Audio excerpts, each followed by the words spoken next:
வர இருக்கிற இல்லை வந்த திரைப்படங்களில் மிக முக்கியமான ஒரு திரைப்படமாக தமிழ் ரசிகர்கள் எல்லாரும் விரும்பி எதிர்பார்த்திருந்த ஒரு திரைப்படம் லீடர். ஆமாம், அந்த அளவுக்கு ஒரு விளம்பர யுக்திகள் பல வகையில் ஒரு ஒரு ஃபஸ்ட்டு போஸ்டர் ரிலீஸ் பண்ணுறது, அடுத்து வந்து டீசர் ரிலீஸ் பண்ணுறது, அடுத்து ஆடியோ அது மாதிரிலாம் ரிலீஸ் பண்ணுறதுல ஒரு விளம்பரத்தில் ஒரு புதிய அணுகுமுறையை கையாண்டிருந்தாங்க. அந்த படம் இன்றைக்கி வந்துச்சு. இதில் என்ன விசேஷம், இதில் லெஜெண்டு சரவணா அந்த நிறுவனம் வந்து தயாரித்து அதில் வந்து நடிச்சிருக்கிறார். லெஜெண்ட் சரவணனை ஹீரோவாக பண்ணியிருக்கிறார். இந்த கதை வந்து ஒரு பாஷாத்தனமான கதை. பாஷா நம்ம அதை மாணிக் பாஷா அந்த தனமான ஒரு கதை. அது இடைவேளைக்கு அப்புறம் தெரிய வருது. அதில் ஒரு பக்கம் இதில் வந்து நம்ம ஸ்பாய்லராக கூட படம் ரிலீஸ் ஆகிடுச்சு, அது ஒன்றும் பிரச்சனை இல்லை. இப்போ என்னென்னா அந்த ஒரு லெஜெண்ட் சரவணன் ஒரு ஹீரோவை பண்ணக்கூடிய அவர் வந்து ஒரு மும்பையில் ஒரு பெரிய மிலிட்ரி அது மாதிரி ஒரு பெரிய நிறுவனத்தில் வேலை செஞ்சவர். ஆனால் இங்கே தமிழ்நாட்டில் குறிப்பாக தூத்துக்குடி துறைமுகத்தில் ஒரு கார் மெக்கானிக் ஷெட்டில் ஒரு மெக்கானிக்காக இருக்கிறார். அவருக்கு வந்து அந்த தூத்துக்குடி துறைமுகத்தை தன் கையில் வைத்திருக்கக்கூடிய ஒரு டான் தாதா இல்லை வில்லன் அல்ல ஒரு பெரிய ஜெயண்டு அதை மாதிரி பர்சனுடைய கார்கள் நிறைய கார்கள் ரிப்பேருக்கு வருது, அதை சர்வீஸ் பண்ணுறது, அதுக்கு ஓட்டிகிட்டு போகிறது. அது மாதிரி அவர் வந்து ஒரு பெண் குழந்தை, ஒரு தாயில்லா பெண் குழந்தை ஒரு வளர்க்குறார். அது வந்து சென்டிமெண்ட்லாம் நல்ல ஒரு அந்த வழக்கமாக எல்லா கதையிலையும் இருக்கிற மாதிரி இதுலேயும் வளர்க்குறாங்க. அதை கடத்திட்டு போகிறது அது தொடர்பான பணிகள் அது போயிட்டுருக்கு. இதில் நம்ம ஆண்ட்ரியா அந்த பகுதியில் ஒரு இன்ஸ்பெக்டராக வர்றாங்க. ஆனால் அந்த துறைமுகம் வந்து அவருடைய கட்டுப்பாட்டில் இருக்கக்கூடிய ஒரு பகுதி. அதில் வந்து நிறைய கடத்தல் வேறு ஏதோ ஒரு அன்அஃபிஷியல் மேட்டர்கள் நடக்குது அப்படிங்கிறதுக்காக கண்டுபிடிக்க போகிறப்போ உயரதிகாரிகள் நாட் இன்ட்ரெஸ்டட். எப்போதுமே கீழ்நிலை அலுவலர்கள் ரொம்ப சீரியஸாக பண்ணுறப்போ மேலதிகாரிகள் சில ஒத்துழைப்பு தர மாட்டாங்க. அது பல்வேறு காரணங்கள் இருக்கும், அரசியல் ரீதியாக அழுத்தங்கள் இருக்கும். அவரே அழுத்தத்துக்கு ஆட்பட்டிருப்பார். சுயலாபத்துக்கு அவ்வளோ பண்ணுறது ஒன்று தான். இது எல்லாம் இப்போ நிறுவனத்தில் நடக்கக்கூடிய ஒரு விஷயந்தான். இப்படி ஒரு சூழ்நிலையில் அந்த லெஜெண்ட் சரவணன் இருக்கிறார்ல, ஹீரோ இருக்கிறார்ல, அவரு கூட வந்து இப்போ போகிறாங்க. அவருடைய யார் வில்லன் கூட யார் ரொம்ப நெருக்கமாக இருக்கிறாங்க அப்படின்னு ஒத்து பார்த்தா அது மெக்கானிக் இருக்கிறார். அவரை வச்சு அவர் ட்ரேசிங், அவர் டைலாக், அவர் என்ன பேசுகிறாங்கிறத பார்க்குறதுக்கு அவர் எக்யூப்மெண்ட் வைக்க சொல்லி கேட்குறாங்க. இல்லைங்க, என்னோட மெக்கானிக் என்னுடைய கஸ்டமர்ஸ் வரும்பொழுது நான் உங்களுக்காக வச்சு கொடுத்தாக்கா அது ஒரு தொழில் ரீதியாக நல்லா இருக்காது அப்படின்னு தவிர்த்துறார். இருந்தாலும் தவிர்த்து விட்டாலும் அவருக்கு வாய்ப்புகள் பல்வேறு வாய்ப்புகள் இருக்குது. அதை இப்போ நம்ம படம் பார்க்குறது முந்தி சொல்கிறோம்னா ஸ்பாய்லர் ஆகிடக்கூடாது. சரி, மொத்தத்தில் படம் எப்படி இருக்குங்க? ஃபர்ஸ்ட் ஹாஃப் பறக்குது.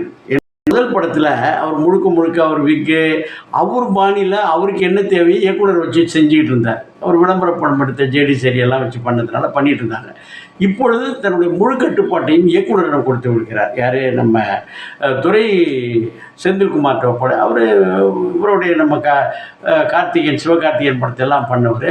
அதனால் வந்து முழு கட்டுப்பாட்டை அவர்கிட்ட கொடுத்தோம்னா அவர் தனக்கு ஏற்ப ஒரு டான்சர்ஸு, ஃபைட்டர்ஸு, ஆர்டிஸ்ட்டுகள்லாம் அவரு பொறுப்பில் கொடுத்ததுனால எப்போதும் இயக்குனருக்கு வந்து அது இயக்குனரோட மீடியா தானே கொடுத்துட்டோம்னா தே வில் லுக் ஆஃப்டர்.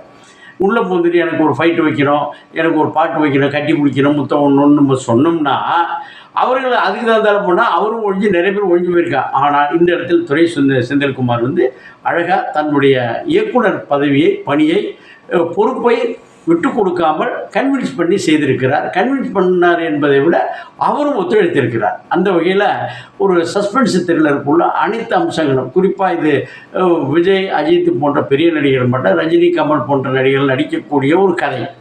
அது இயக்க வேண்டிய பணியும் வந்து அழகாக துரை செந்தில்குமார் வந்து மிக அழகாக பண்ணியிருக்கிறாரு.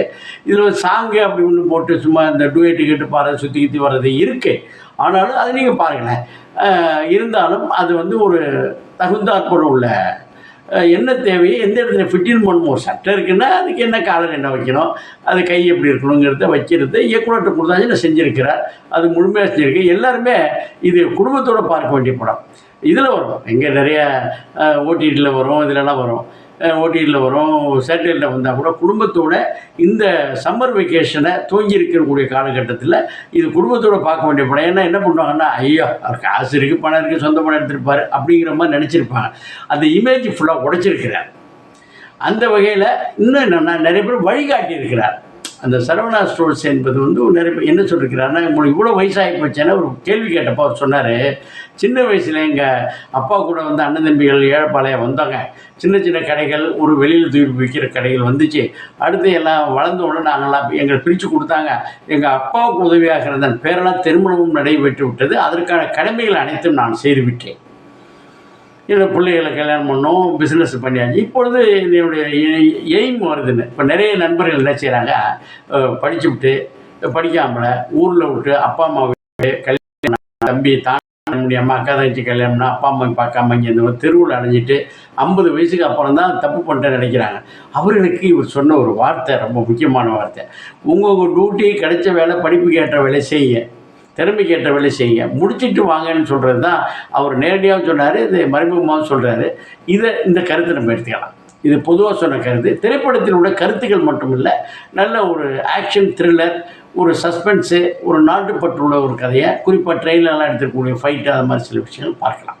குடும்பத்தோடு பார்க்க வேண்டிய விட எந்த ஒரு அனாவசிய வேலைகள், தேவையற்ற பணிகளின் மேலே நம்பகமாக நம்பிக்கையோட